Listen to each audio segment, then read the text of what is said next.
Hello बच्चों, the question says the answer is a non-negative integer. If the rate constant for a reaction 2a plus b into converting into c. देखो आपको reaction क्या दिया हुआ है यहाँ पे कि जो आपका 2a है प्लस b है वो कंबाइन होके क्या बना रहा है, c बना रहा है, राइट। तो ये आपका रेट ऑफ इक्वेशन है। बोला गया फाउंड टू बी, जहाँ पे आपको k का वैल्यू कितना दिया हुआ है। पहला केस में 2 पॉइंट उसको k1 मान लेते हैं, 2.5 इंटू 10⁻⁻5 और यूनिट क्या है तो litre mole inverse into second inverse. और टाइम t1 कितना दिया हुआ है तो आपको दिया हुआ है 15 सेकेंड। ऐसे ही आपको k2 का भी वैल्यू दिया हुआ है, राइट। तो अब आपसे पूछा क्या गया, the order of reaction is.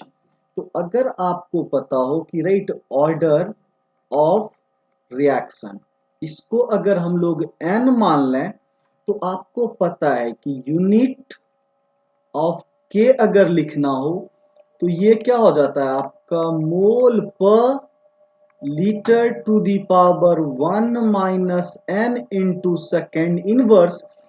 और इसी को हम लोग किसके इक्वल कर देंगे, राइट। तो ये वैल्यू आपको दिया हुआ है लीटर पर मोल, राइट।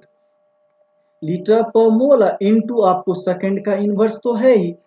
तो ऑब्वियस है ये किसके इक्वल है, मोल पर लीटर किसके इक्वल है तो mole per litre to the power 1 minus n into second inverse. तो ऑब्वियस है बता सकते हो कि 1 माइनस एन का वैल्यू कितना हो गया है, 1 माइनस एन का वैल्यू देखिए लीटर पर मोल हो गया, तो जस्ट उलट हो गया तो वैल्यू कितना हो गया -1।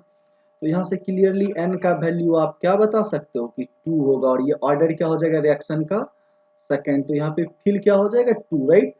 सो 2 is your answer here. Thank you guys.